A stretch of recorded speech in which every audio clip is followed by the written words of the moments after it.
My name is Pete, and welcome to my garage.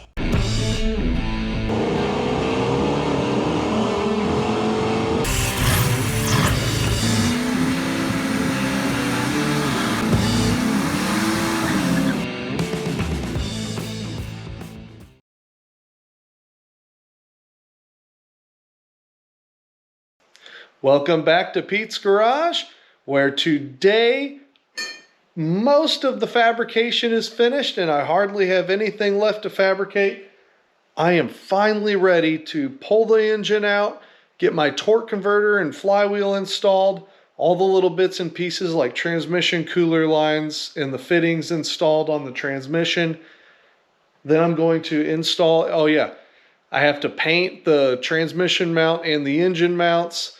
And I'm going to install this engine for hopefully the final time to where I can get this thing put together and put the finishing touches on. There was a lot of fabrication of brackets and stuff like that in order to make this work. But now I feel like I'm kind of in the home stretch. So let's get going. All right, now in order for me to remove the powertrain, I am going to have to pull the headers first because I don't think I can fit them out there with the headers on. So I'm going to remove the headers and then I'm going to remove the transmission mount, but I got to take the shift cable off. I got to take the fuel lines off of the fuel rail. I got to pull the supercharger off.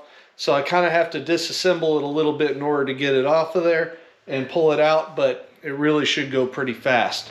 So here I go.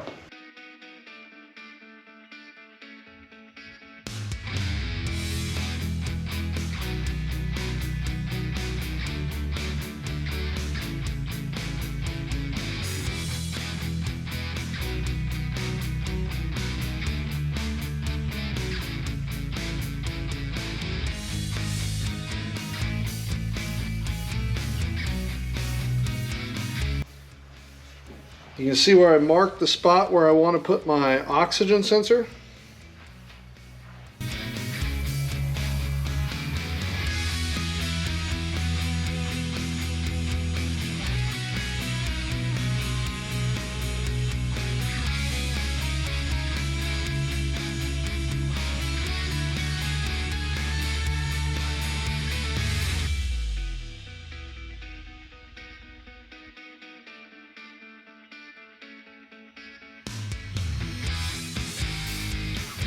Header literally came out without dropping the cradle or anything, and I didn't even take the spark plugs out.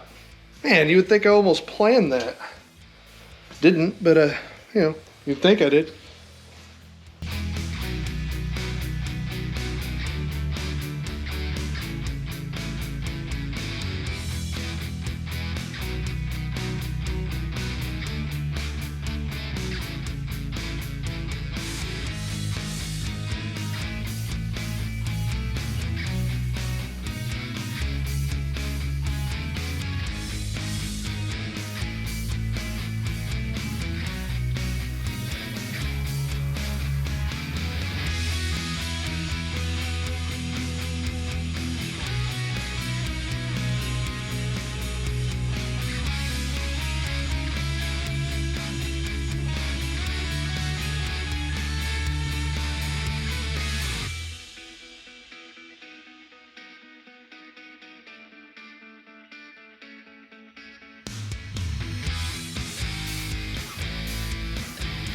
Let's get the cherry picker on this thing. Let's pull it out.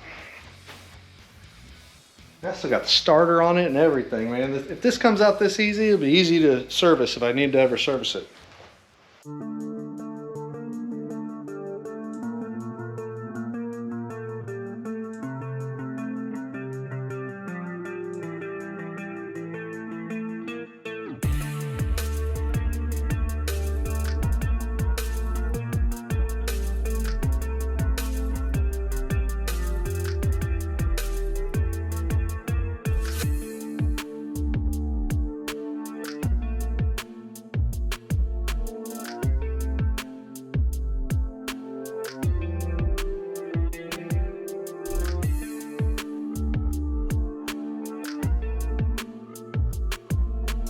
All right, so now I'm just gonna pop the mounts off. I'm gonna take them outside, I'm gonna paint them.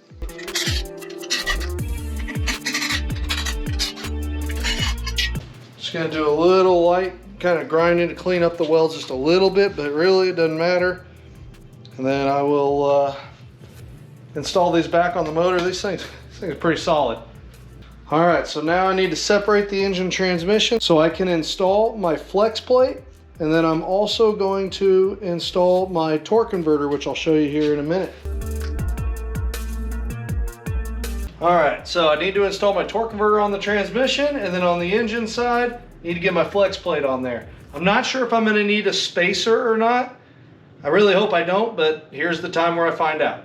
So anytime you are building an automatic transmission equipped performance car, the torque converter is one of those components that's going to make or break your build. If any of you have ever ordered a cheap aftermarket high stall torque converter, you would know what I'm talking about. You want to make sure you spend a little money here. This is not a place to cheap out, because trust me, I like to cheap out in a lot of places, but the torque converter is not one of those. So that's why I called up Circle D Specialties. So Circle D, I got a 3200 stall torque converter built for a 4L80E. So the nice thing is these are pretty much made to order. There was took about 4 weeks to get this thing in. Now, torque converter is kind of heavy, but you can see here. So I opted for the optional billet front cover. When I talked to them, they said without going with the really high dollar torque converter, I could probably just get a billet front cover on their regular kind of street strip style torque converter. And so I got this one. Now notice it's drilled with 4L60E and 80E bolt holes. So I have my original 60E flex plate that bolts to the engine this way, but you can notice,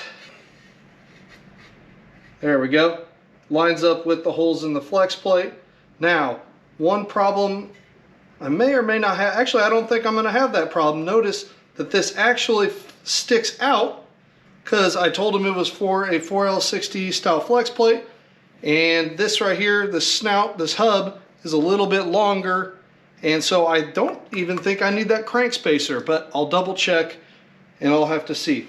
Also included in it is some Loctite, some blue Loctite, medium strength, and torque converter bolts and washers that are of different thicknesses to shim this if I need to do that. So let's get this thing installed. Okay, on pretty much every LS crankshaft you need to put a dab of Loctite on the torque or the flex plate bolts. If you don't, then it could leak oil through the threads of those, because the crank usually goes all the way through.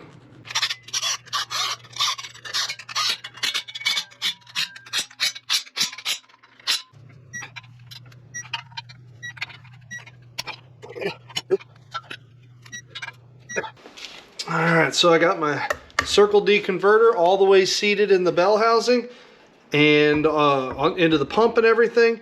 Let's get this married to the engine again. Hopefully for the last time.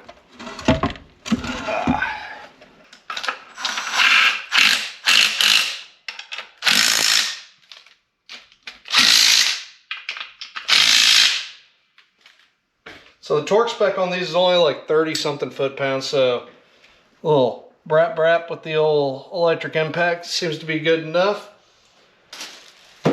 And when I had a 4L60E, I was able to utilize all the bell housing bolts, but on this one I can only utilize 5 of them. But people do 4L80Es and other older transmissions in these all the time and only use 5 bolts and never have a problem. So I'm not too worried about that. I need to get my trans cooler lines and everything on there. That's next. The transmission, as you can see, is now mated to the engine. Now the the transmission tunnel clearance right here is actually pretty tight. So what I needed to do is I needed to get my tranny cooler lines. The factory ones come out quite a ways and then go down forward on like a truck and everything, and I didn't think that I was going to have enough room on those. So I got the banjo style fittings with A-6 AN lines, and these are actually pre-made transmission cooler lines that you can get off of Summit Racing. You can buy them in 5-foot lengths and 7-foot lengths, and I bought the 5-foot ones, and then maybe it's slightly too long, but I'd rather have them a little long than a little short. So I got those things set up, and it's a really tight fit to the case, as you can see, but I think we're good. That's a nice tight squeeze there. And then off of my E36, I had this power wire that was originally on the E36 that ran to the starter and everything, and I think I can use it on this one. As you can see, I got my power wire that I can get power to the starter, because the main power source that runs to the battery cable on this is right here, the stud. And so I have to get it from over here, and you can see I can hook this right to that stud, and I'll have to tie this up a little bit. And then it already has a splice right there, and that wire can run to the back of the alternator, and then I'll have to hold that to the block, and therefore then I have myself power to the alternator and starter off of that stud. So something else I need to do is my wiring harness, and you can see here's my wiring harness, how I had it from the 4L60E. And on the 4L60E, the transmission connector goes all the way over here on this side. However, on the 80E, it's going to be over here. Now I need to make sure that my my transtonal clearance is going to be good there, and I think I need to switch a couple pins around for this 80E harness. And you can see right here, here's my output speed sensor, and that's going to clip in. Now, one problem is I have an input speed sensor, because this is a 4L80E instead of a 60E. So, because I need a transmission input speed sensor, I need to add an extra speed sensor to this harness, and it has to go all the way to the PCM through there. So, I need to add that circuit. I also need to add a circuit for my flex fuel sensor. And I need to rewire my map sensor, my mass air, and intake air temp sensor, and then I need to put different connectors for my fuel injectors, because I have a different style fuel injector. But as you can see, I got my mounts painted, and I can go ahead and get those installed. Okay, so this connector right here is my transmission connector that I'm going to have to make a little bit of room for. And I think what I'm going to do is I'm going to come up and over right there. There's a couple holes right there. I can put some clips on that to hold the harness right up here. And that'll hold it up and out of the way. I got my output speed sensor right here. As you can see, my wires are a little bit long. I need to shorten the wires. And then I have an input speed sensor that I need to wire in and go all the way up to the ECM also. So I need to take my loom off of this harness. So as you can see, I've got a little bit of extra harness right here, which really sucks, because I got to take about 1 foot out of this harness, it looks like, in order to make it nice and tidy. Because like I said before, the 4L60E harness runs all the way to the other side of the transmission. Yeah, I'm going to get this up into the car, and then once I figure out where my placement of my computer is going to be and what this length needs to be, I need to take all this loom off and everything right here and kind of redo this. This looks like crap. And get it a little bit better and neater. Plus, all my fuel injector connectors and everything I'm going to have to switch out and kind of reroute a little bit around the blower, because it's a little bit different. Also, the connector right here, this is the big X20 connector from an E36. It goes on the driver's side of the vehicle where the fuse block is. However, on the E39, all this stuff is on the other side. So I need to undo this because it all needs to go to the other side to feed the computer. And so basically I need to take my whole wiring harness apart and redo all of this. All right, so I'm ready for the engine. I have that all painted up and everything where it mounts for the ABS. I also got my brake line flared, and it now is in place, and you can see where we are also connected up there. We are spliced in right there with the double flare into the back of that, so we should be good there. And I got my holes kind of filled in here and painted just to keep it from rusting and whatever. So we should be good. I just need to toss the engine and transmission back in now that I have my torque converter and the flex plate on there. Got my tranny cooler lines on there because those are going to be nearly impossible to get to once this thing is installed into the vehicle. Okay, so this is the passenger side or the right side cylinder head as it goes in the engine. Now the coolant temp sensor for the GM PCM that controls the engine is going to go on the driver's side front, but the cylinder heads are identical. So when this one's over here, they usually just have a block off plate in there. Now, in order to run the dash and have my coolant temp correct on the dash, I believe I need to install the BMW coolant temp sensor into this cylinder head here. And I'm just hoping I get lucky and the threads are the same. I don't know. Like everything GM at this point in time is metric, so I'm really hoping that the threads are the same. Wonder what the chances of these being the same are. Oh, look at that. It does thread in. Ha! Hell yeah! Finally something I don't have to customize and just get to toss in there. And I'm pretty sure I can just take the stock BMW connector for this. There we go. Connect it in there and wire it up to the dash and then code it for an older BMW E39 temp sensor. Analog input.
Now I just need to get my mounts all tightened up.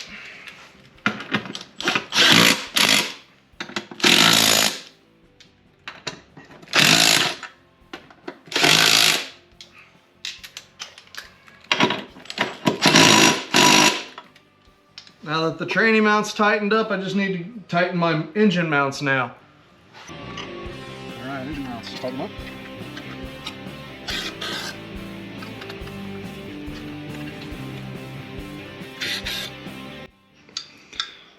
All right, so down here at the steering gear is where obviously I'm going to hook up my power steering line. I have a -6 AN Teflon coated line that I made for my last project, and it's well, going on this project too. So I got a fitting down here that I believe is a 14mm banjo fitting to a -6 AN. And that should be an easy hookup right there. I say should because it's always a pain in the butt to get this Teflon lined AN hose. Doesn't bend or move very easily because it's got that inner lining to it. Oh yeah, there we go.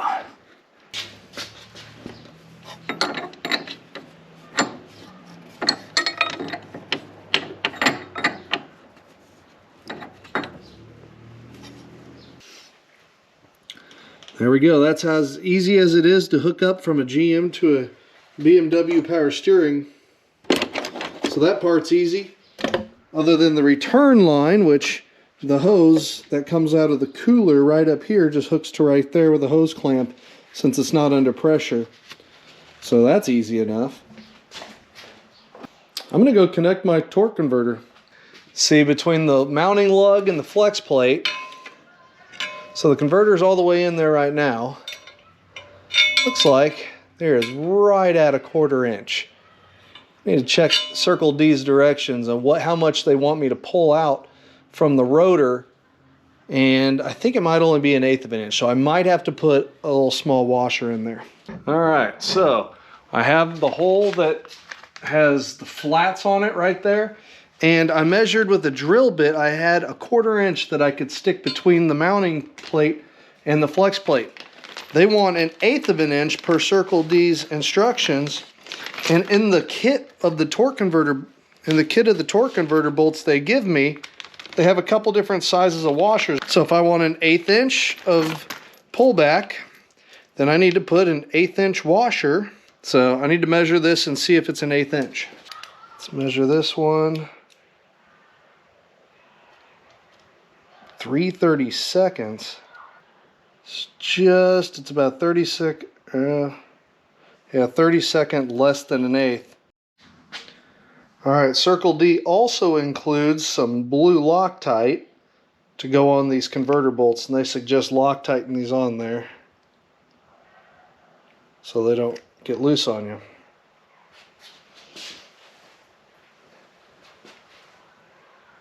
So on GM transmissions, always start with this one bolt that has the slots on it.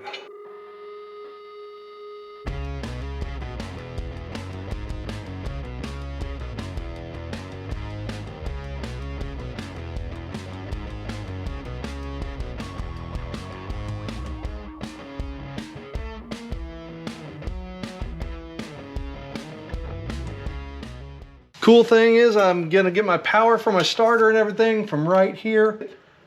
Right there, I gotta make sure I clear the headers. All right, so hopefully for the final time, I'm gonna go ahead and install these headers. And this one goes in from the bottom. It's a tight squeeze and somehow it goes up there. And I gotta make sure I don't have an oil filter on there. But other than that, it goes on. Get up there.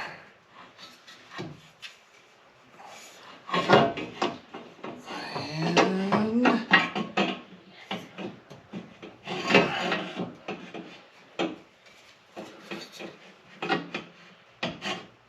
there we go. Just gonna rest it on my spark plugs that are not the ones I'm going with. And I will get it bolted up from the top. All right, for exhaust manifold gaskets, I got some multi-layer steel gaskets, and these work a lot better than those ones that compress, the paper ones. Hopefully they work well on my homemade headers. They did on my last build. We'll see how they do on this one. All right, and I have brand new exhaust manifold bolts from GM that have the thread locker and everything on them. Says manifold side and down, so that allows those holes to line up. All right, so I got my oxygen sensor bung welded into the header. The same thing on the other side. O2 sensor bung is in. Now I just need to install the header. That's pretty nice because I can actually install this side from the top. It's pretty easy actually. Drops right in from the top. Bam! Right there. Okay, one thing I didn't take into account was this nipple for the air bleed that comes off the cylinder head. I am going to have to straighten that up, kind of come up this way, and probably over here because it's going to tie in to this degas bottle up here. and where the radiator is also going to tie into that. But that's not the end of the world. I just need to straighten it up a little bit so the blower fits. All right, in order to straighten this thing up, a little trick I learned is you can take a socket, a deep socket, slide it over there, and you can use an extension on there kind of as a handle. And we can slowly try to straighten that thing up.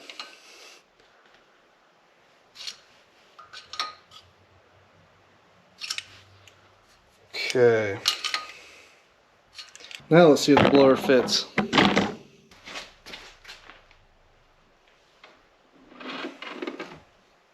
All right. I was about to say it fits like a glove, except it is also hitting that pipe right in there, so I'm going to have to knock that pipe down a little bit, but that should be pretty easy. Just need a hammer. So I just need to drop this down a little bit. Easy enough. So we have clearance now underneath the blower. And here is my coolant nipple where it sticks out. I can run a hose off of that. All right, I think I'm looking good. I'm going to have to paint my throttle cable bracket. But I can get my supercharger bolted down. I got to switch out my intake gaskets. I nicked one up when I was porting. Just whenever I set the blower down, I caught it on something. But I will get new gaskets on there and some bolts and hold that blower down.